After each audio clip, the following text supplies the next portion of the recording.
Hello, I'm David Del Vecchio, and this video we will install a batteryless grid-tied photovoltaic system. Thank you for joining us. We've arrived on the site. This roof behind me is where we'll be mounting our array. Since we are on the site already, there is some work that's been done before we've arrived in the office with pen and paper, calculator, and pencil, hopefully, since there were things to erase in our planning.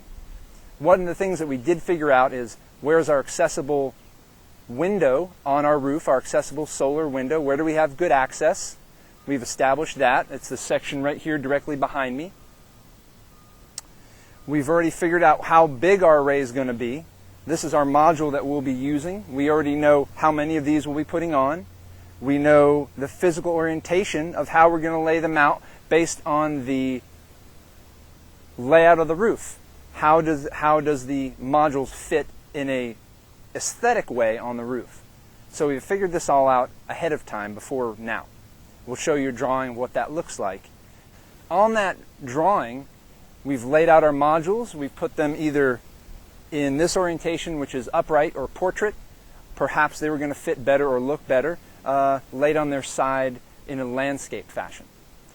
For today, we're going to be putting them in a portrait. And we also know how many we'll be putting in a row.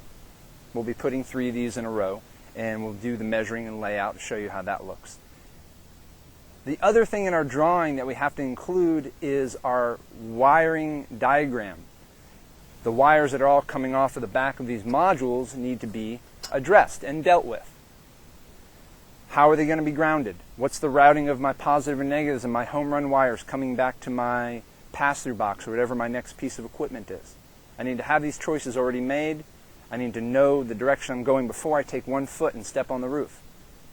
So when I'm up there, I'm not doing much thinking. I'm just doing and following my plan that I've done already.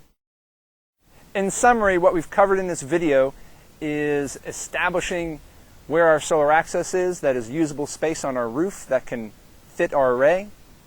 We've covered the layout, the physical layout of our modules on our roof, how they're going to fit into the space. We've planned for the wiring diagram and grounding regime all ahead of time before we've stepped on the roof. And at this point, now we're ready to actually touch the hardware and measure and cut.